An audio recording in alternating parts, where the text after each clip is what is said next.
Hi, in this how-to I'm going to show you how to make a Santa Claus charcuterie board. It's going to be a little bit different today because I want to actually show you how I made the little glyphs or artwork that went on the board, because sometimes it's hard to find clip art that you like that doesn't cost money. So I'm going to show you how you can make them right inside of XCS.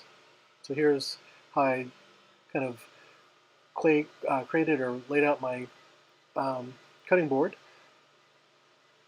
And I'm going to make a new tab and show you how I made some of those objects from scratch. First thing I'm going to make is a candy cane. So I'm going to go to my shapes and I'm going to pick something that looks like the top of a candy cane to me. I'm going to take it and rotate it 90 degrees, and I'm going to make it bigger because since it's a vector object, I can make it whatever size I want to begin with and scale it, and it'll scale nicely. So once I've made that top loop or pick the object for the top loop, I'm going to add the leg to the candy cane. So I just grabbed a rectangle. I'm going to draw that by eye. Um, Select both, combine, and unite, and now I've got the basic shape of a candy cane. Now I want it to be a little fancier, so I'm going to grab a circle, and I'm going to make a rounded end to the candy cane to make it kind of look like a little bit more of a three-dimensional candy cane or a real-life candy cane. I lock the aspect ratio on the shape. It makes it a little easier sometimes to size an object. When I like the way that it looks, I'm going to copy it and paste it because I'm going to use it for the bottom of the candy cane as well. Select both and unite. Scroll down, move that circle down to the bottom there. And it's a little bit too big, so I'm going to grab it and use the scaling um, blocks on the end. When it's good and looks the way I like, I click Unite, and there we go. So now I've got the basic shape of a candy cane with some nice rounded edges. So what would a candy cane be without stripes? So to make some stripes, I'm going to take and make a rectangle. I'm going to draw a rectangle a little bit wider than you think you'd need, and the thickness of kind of how I think the stripe should look proportionally. I'm going to rotate it 45 degrees, negative 45 degrees. I'm going to take it and I'm going to copy and paste it. I'm using the quick keys, Control C, Control V. I'm going to do that a couple times, trying to space it evenly so it looks like an even spaced stripe, kind of like you would expect on a candy cane. And I'm going to bring that stripe all the way up through one more to the top of the candy cane. So the next step I need to do is combine these. Oh, actually I'm going to copy the candy cane and paste it and move it off to the side because I'm going to need that in a minute once I put it all together. So I take my first rectangle, I select it, and then I select the candy cane, and then I do combine and subtract. And what it did was it kind of took away that stripe. So I grab the next rectangle. What I need to do is bring it to the front because when you use the subtract option, it always subtracts what's in the topmost layer of the palette to what's underneath it. So I'm just careful because when you actually combine stuff, it automatically brings it to the front. So I'm just making sure that that rectangle is, see that one I kind of missed bringing that one to the front. Again, I just go to Arrange, Bring to Front, because I want to subtract the rectangle from the candy cane. I'm just going to do that one more time. Subtract, bring to the front, and subtract. And now I'm going to click Engrave so that looks like the stripes, and then I'm going to bring over the shape that I copied before. I'm going to select them both, and I'm not going to combine, but I'm going to group them because one's going to be an engraved shape and or an engraved function, and one's going to be a score. So I'm going to move that off to the side, and there's my very first object that I created from scratch. The next one is I want to create a snowflake, and this is just kind of a fun, funky trick To create a snowflake, I'm creating a Y, and I'm going to find like a nice rounded font. And I'm going to blow that up so I can scale it later. I'm going to copy the letter. I picked a Y, and now I'm going to grab an uppercase I, and that's going to be my basic shape for the first or one leg of a six-legged snowflake. So I'm going to combine and unite that, and there I've got a shape. It's either a foot of a turkey or the beginning of a snowflake. So I'm going to move that negative 90 degrees, and I'm pushing that off to the side. The reason why I do that is when I pick circular array, you can see that it pops up the pop-up right to the middle of the screen, and I still want to be able to kind of see what's going on behind me. So I'm kind of fiddling with the X position, and I changed it from 6 copies to 8. And it is kind of like trial and error of figuring out how to space it. So now I'm going to grab and make a circle. I want that to be the center of my snowflake. I just kind of eyeball that or align it. You can use the alignment lines. As you can see, I'm looking for the alignment lines, making sure it's centered over that. Select everything, combine and unite, and there I've got a basic snowflake. And because, I'm never happy with just basic, I'm going to throw a hexagon in the middle just to make it a little bit more fancy. I take that, center that in the middle, select all, combine, and unite. Oh, sorry, subtracted overlap. Subtracted overlap is what you want to do when you want to make a hole in the middle of something. So I'm going to rotate my snowflake so that the top rung is at it points kind of like that, how you expect a traditional snowflake. And there's my snowflake. Now I've got 2 objects down. Let's make another.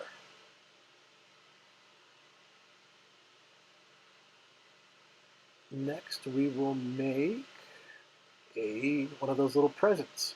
So I grabbed the rounded rectangle. That's where I'm going to start. Then I'm going to grab the cross, and I'm just going to kind of line that up. Again, I'm just kind of eyeballing it. And I want the cross to be a little bit smaller than the box, so it has a little bit of a border on the inside. I'm changing the aspect ratio again just so it's a little bit easier to resize it. When I'm happy with the sizing, I'm going to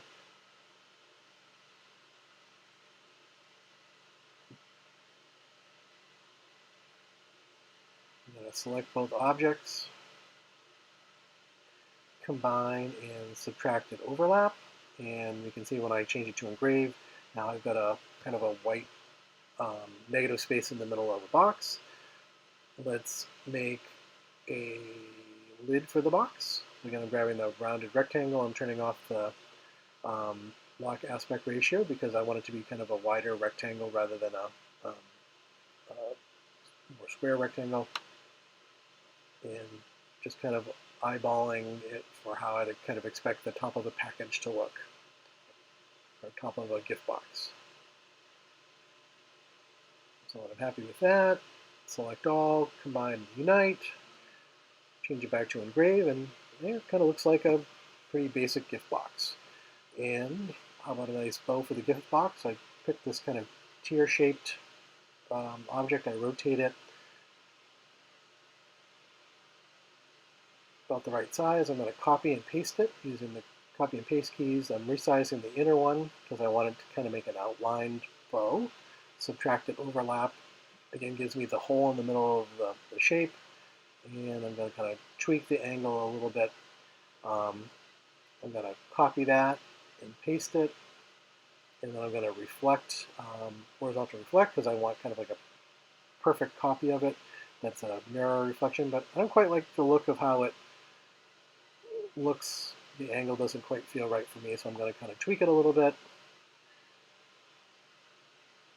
And some of this is just what looks visually appealing. Still not quite right, so oh no, I guess I'm going to tweak it a little tiny bit more. And now when I'm happy with it, I'm going to select all of it, combine, And oops, I hit subtract by accident. I quickly undo, combine and unite, and there's my shape. Now I can shrink that off, push it to the side, and again, you can change the aspect ratio even after you've merged objects if you want to change how kind of the look and feel of it looks. So next thing we're going to make is a Christmas tree. So I grab this kind of piece of pie looking shape. I'm going to flip it 180 degrees, so now it looks like the top of a Christmas tree. I'm unlocking the aspect ratio so I can kind of make it a little bit more narrow, like the top of a tree. I'm going to copy, I'm going to paste it for the second tier of the tree. Copy it again, paste it again, because I'm going to just kind of build on this layer by layer by layer, like the layers of a Christmas tree. I'm using the alignment lines. You can see when I'm moving the shape, when the little blue lines appear, that's how I know it's aligned in the center. When I like the size of that, in the alignment, I copy it and paste it again to make the next one. Grab them both, unite, and then I'm going to make one last layer to the Christmas tree. Combine, unite, and there I have a nice Christmas tree shape. Throw a trunk on it. Size it up so it looks like a good scale. Select them both, combine, unite, and engrave. So you can really see what the whole thing looks like as a solid color. Move that off to the side over there. What's next? What do we have left? Oh, the certified sign. So this one was kind of fun to make. This one's a little bit more complex. It involves a couple more steps. So the first thing I'm going to do is I'm going to scroll down. Sometimes I forget these shapes are even down there because they're kind of off to the scroll side. So here's a circle or a ring that has holes in it. I don't quite need the holes this time, so what I'm going to do is I'm going to copy it and paste it. And then I'm going to overlap it. And then I'm going to rotate it a little tiny bit because I want to get rid of those holes. I'm going to select the two, click unite, and the holes are magically gone. So now I've got a perfect ring with no holes in it. But I want to add little stars to make it look like that little certified sign. So let's see. Good star. I'm going to grab this star here, and I'm going to make a copy of it and paste. I'm going to make a second set of stars. I'm going to shrink it a tiny little bit and then recenter it, and then I'm going to rotate it so that it's a multi-pointed star. When that's all set, it looks good from the number of points, combine and unite, and now I've got kind of like a fancier looking star. I changed it to cut because I want to see how it's going to look on the ring. So it looks a little too big there, so I'm going to take it and scale it down a tiny bit. Looks good. And now I'm going to do the circular array again. So I'm moving that shape off to the side of the screen there. I'm picking circular array. I want 12 of them, so I'm going to change it from 8 to 12. I'm going to tweak the start point of the X. Again, this is kind of trial and error, so I usually start rough with the largest most number, and I just kind of bring it in one by one till it looks good or looks how I'd like it to look. When that's all set, click OK, and now I've got my kind of grid of 12 stars around the circle. So I'm going to select all the stars that I just created and the outer box, and I'm going to do combine and subtracted overlap. And when you see that I move to engrave, now I've got this neat little circle with these stars. And there's my extra one because I made 12 copies, so that was the original one. So now I'm going to make a rectangle over the width of the circle. It's a little bit wider.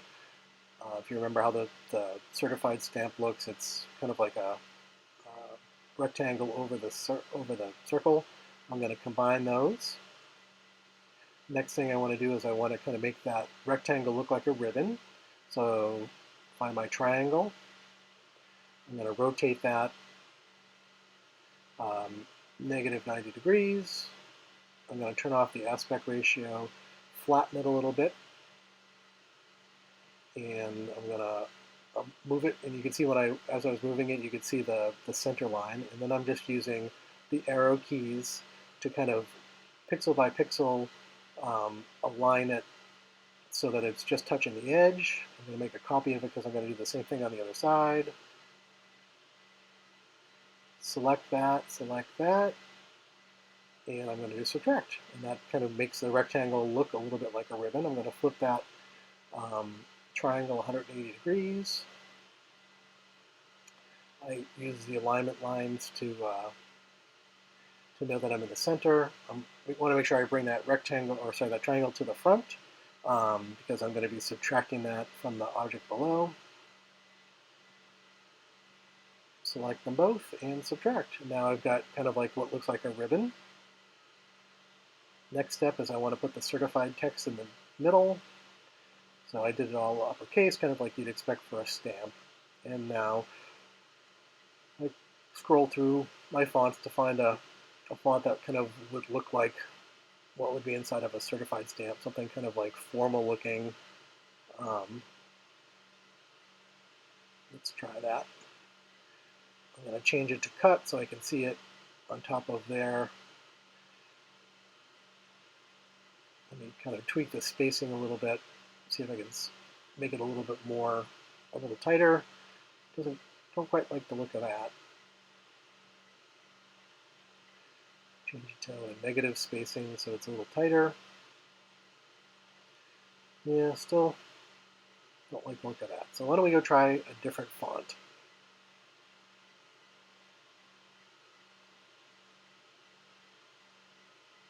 That looks kind of nice. So I'm going to go change the spacing back to 1 or to 0 so it's normal spacing. I'm going to turn off the aspect ratio so I can kind of make it taller.